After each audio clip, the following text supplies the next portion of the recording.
Se há anjos, existem entidades maléficas. Se há bênção, tem maldição. Então, se eu prego dentro do movimento pentecostal que nós precisamos nos livrar da garra do diabo, que o diabo arma ciladas, que o diabo pode seduzir, que o diabo pode plantar enfermidades, então eu vou brigar contra esse reino. Graça e paz, meus irmãos. Hoje a gente vai estar reagindo aqui ao vídeo do pastor Marcos Feliciano.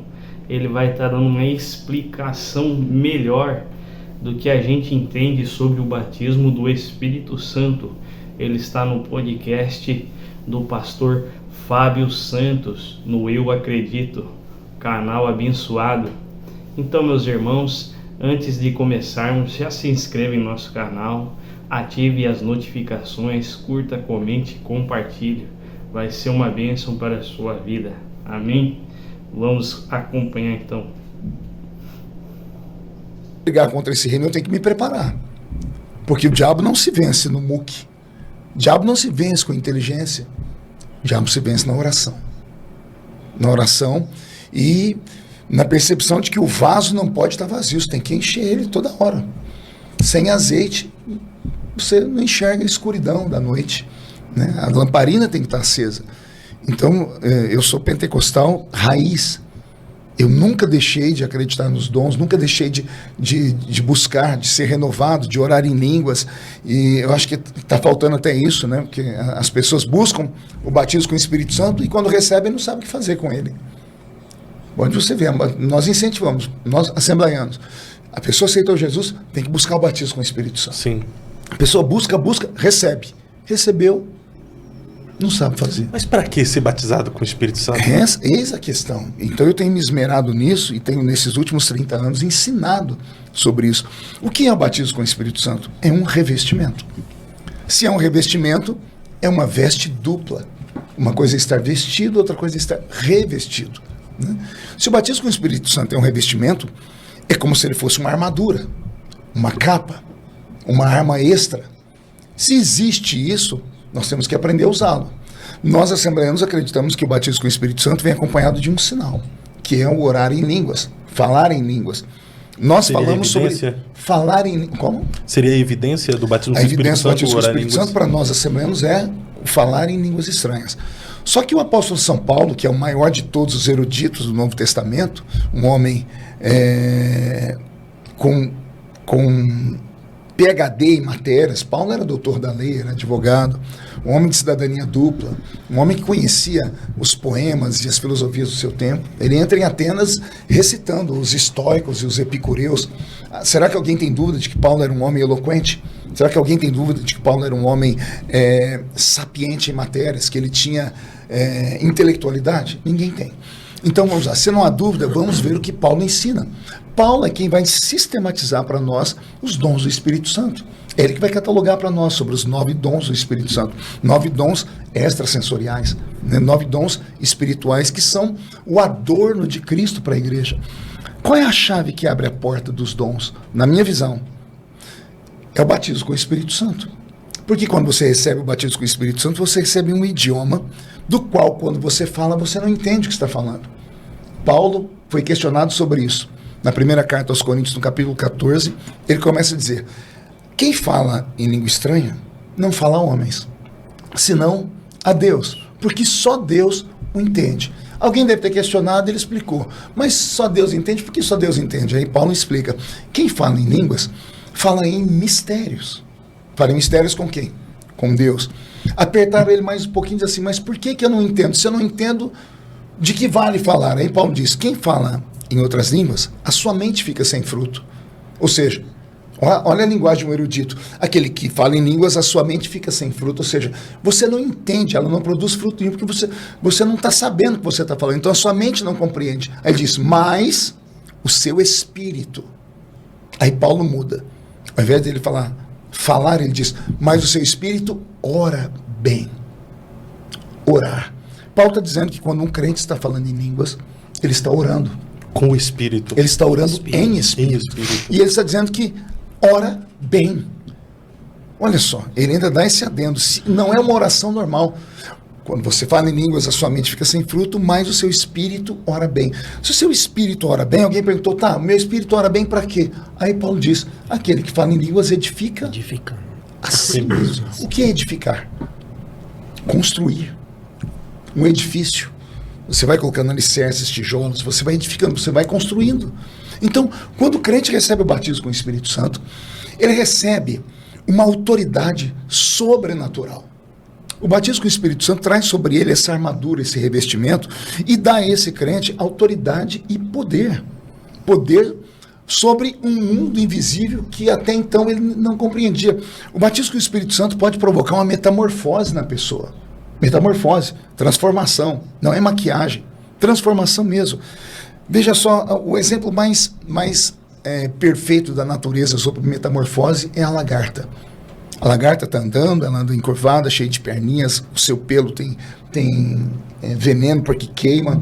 A maioria das pessoas tem nojo quando vê uma lagarta. Mas daqui a pouco essa lagarta entra dentro de um casulo e ali ela sofre uma mutação. Quando o casulo rasga, sai uma borboleta. Uma borboleta que todo mundo admira e que voa alto. Olha que metamorfose de alguém que rastejava e agora está voando. O batismo com o Espírito Santo faz isso com o homem. Me ensinaram assim. E me deram exemplos bíblicos. Pedro, antes do batismo com o Espírito Santo, quem era? Era o homem que afundava nas águas, era o homem que andava ao lado de Jesus, e Jesus tinha que puxar a orelha dele, o diabo está pedindo a sua alma para se andar. Se precipitava constantemente. Um homem que atrapalhava culto, não queria deixar Jesus lavar os pés dele, um homem que nunca deixou a espada de lado, queria arrancar a orelha do soldado, não confiava em nada a não ser no seu próprio poder. Negou Jesus diante de uma vendedora. Aí vem o Atos dos Apóstolos, capítulo 2. Pedro recebe o batismo com o Espírito Santo. Naquele mesmo dia, nasce um outro Pedro. Pedro negou Jesus diante de uma vendedora naquela noite porque ele tinha medo de ser preso. Agora, ele tinha medo de ser preso e ser morto. Agora ele está diante de uma multidão. A Bíblia diz que quando começaram a falar que os crentes estavam bêbados, e Pedro, saltando no meio da multidão, disse, aqui não tem ninguém bêbado. O que está acontecendo aqui é o que foi predito pelo profeta Joel, que diz que nos últimos dias Deus derramaria do seu Espírito sobre toda a carne. E Pedro começa a pregar. Você pega Atos dos Apóstolos, capítulo 1, 2, 3, 4, e vai mapeando as pregações de Pedro. Você vai ver Pedro citar pelo menos 20 passagens do Velho Testamento. Ah, pastor, mas o que tem isso? Pedro era um homem analfabeto. Está escrito, Atos capítulo 4 e 13, não são, pois, esses homens iletrados, incultos. Eles não tinham cultura, não sabiam ler nem escrever. Como é que Pedro recita tanta coisa e prega com uma autoridade que ele não pregava antes? Pelo Espírito Santo. Eu posso dizer, alguém pode até dizer que a minha hermenêutica está errada, que eu esteja forçando a interpretação do texto, mas quando o batismo com o Espírito Santo veio sobre Pedro, Pedro começou a acessar automaticamente os dons, a palavra da sabedoria. Recitar textos da Bíblia sem nunca ter lido, ou talvez ter lido, mas de repente vir com clareza, recitar em ipsis literis o que estava escrito. Que homem é esse que dá uma palavra a um paralítico, levanta e anda, e o paralítico não levanta? Aí a Bíblia diz, e Pedro, tomando ele pela mão. Pedro levantou um homem de mais de 80 quilos, um homem que nunca tinha andado, com a perna toda travada. O homem não sabia nem o que era ficar em pé. Pedro botou ele em pé.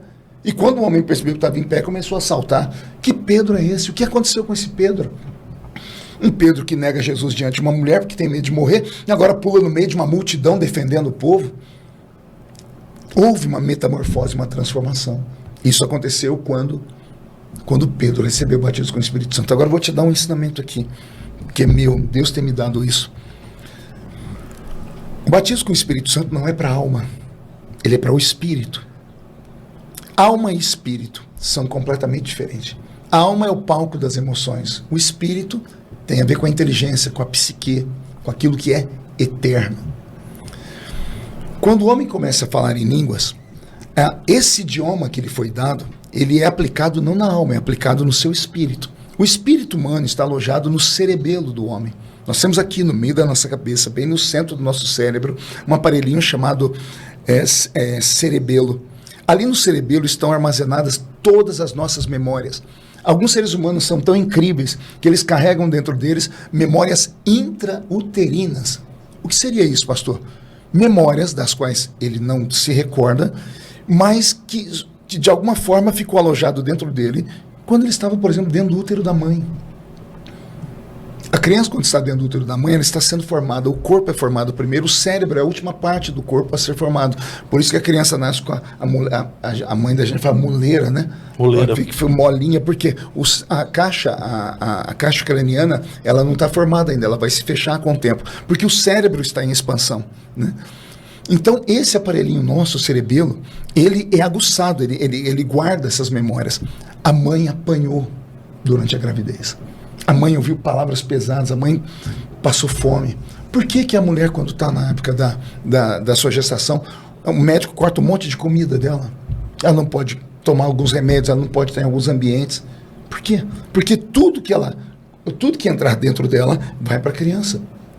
As reações psicossomáticas também ajudam a formar essa parte intelectual. Olha onde eu vou chegar. A maioria dos seres humanos, quando crescem, eles crescem com problemas. Todo ser humano tem problemas. Ou de uma natureza, ou de outra natureza, todo ser humano tem problema. Freud, percebendo isso, abaixa aí que está me atrapalhando aqui, Roberto. Eu estou escutando ela. Estou escutando meu eco da voz aqui. Tá? Então, Léo, abaixa o microfone. Abaixa um pouquinho que eu estou me escutando aqui. Fone de ouvido. Eu estou falando do espírito, acontece isso, o povo vai achar que tem uma entidade aqui falando. Então, Freud, o psicanalista austríaco, que era maluco, pervertido, mas era um gênio, ele mapeou o ser humano. Né? Pra você ter uma ideia, Freud chegou à seguinte conclusão: de 100% da raça humana, 90% dos seres humanos são neuróticos.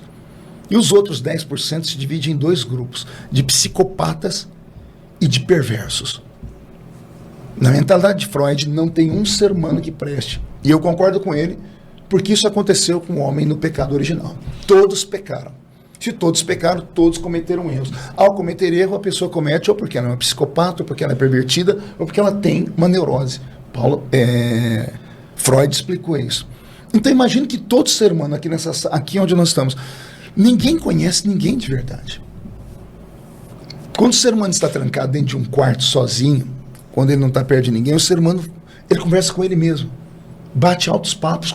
Já conversou com você mesmo? Solilóquio, né? Você já conversou com você mesmo? Todo mundo conversa. Isso não é uma patologia, não é uma maluquice. Poxa, eu conversando comigo mesmo, eu fazendo coisas que não faria perto de todo mundo que estivesse na rua.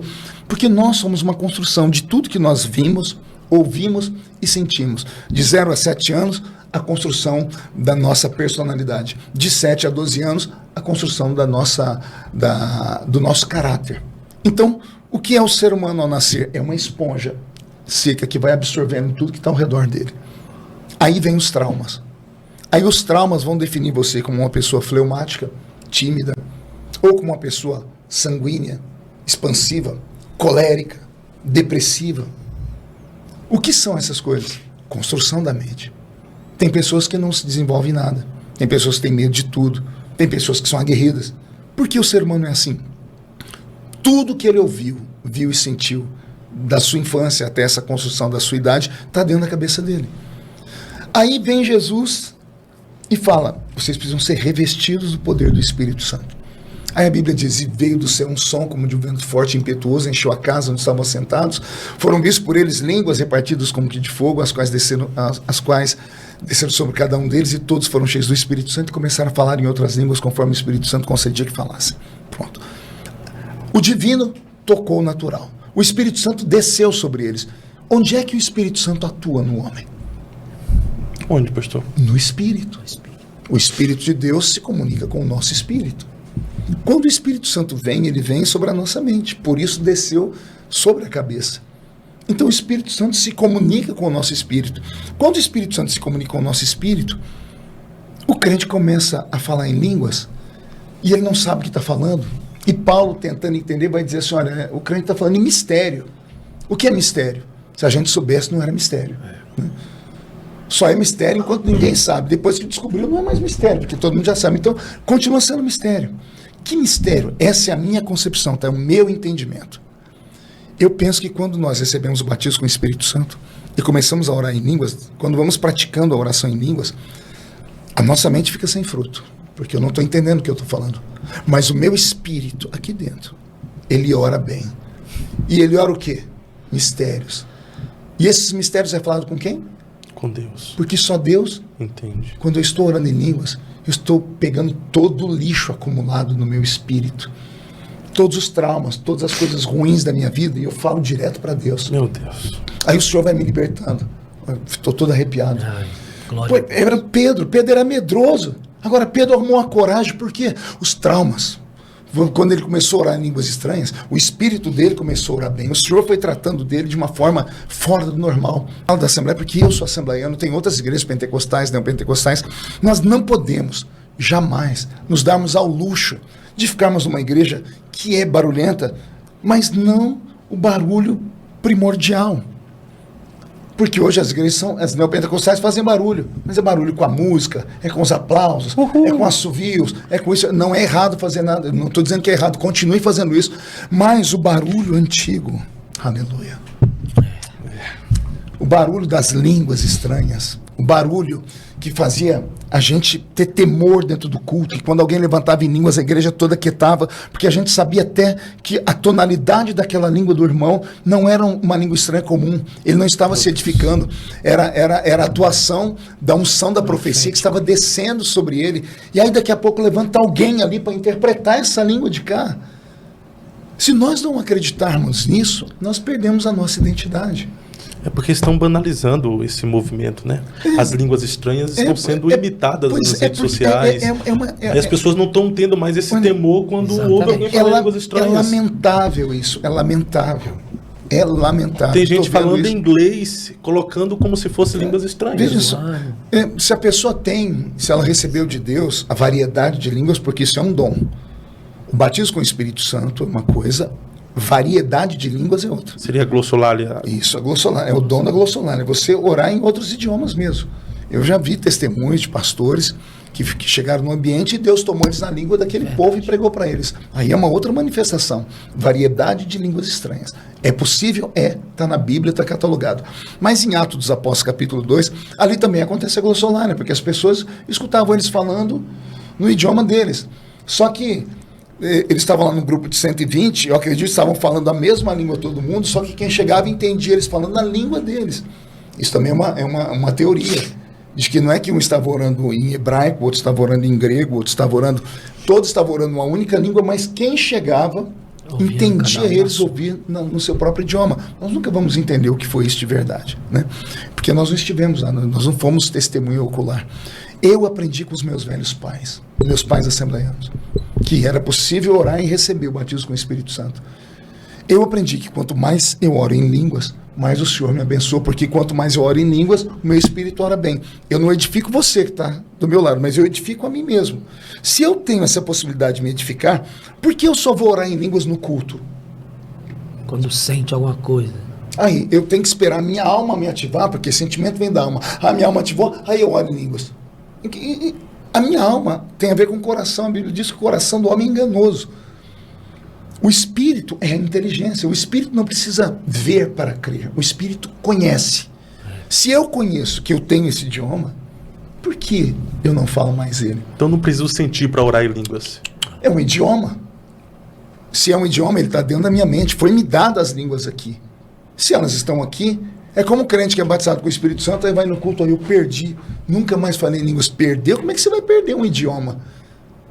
Se Jesus te deu, se você falou em línguas aquele dia, ele está dentro da sua mente. Ah, mas eu perdi porque eu errei. Não, então vamos tratar isso de outra forma. Então você está se auto-sabotando, você está se auto-julgando, executando e dizendo que você não merece. Aí você parou de falar porque quis. Mas as línguas permanecem dentro de você, continuam sendo ativadas dentro de você. É você que tem que colocá-las para fora. Tinha um pastor americano, chamava-se pastor, como é que era o nome dele? David Robertson. Inclusive eu vi uma fita dele uma vez, ele pregando aqui no Brasil, ele levantando um paralítico da cadeira de roda. Eu olhei lá no fundo, quem estava tocando teclado? Roberto Marinho.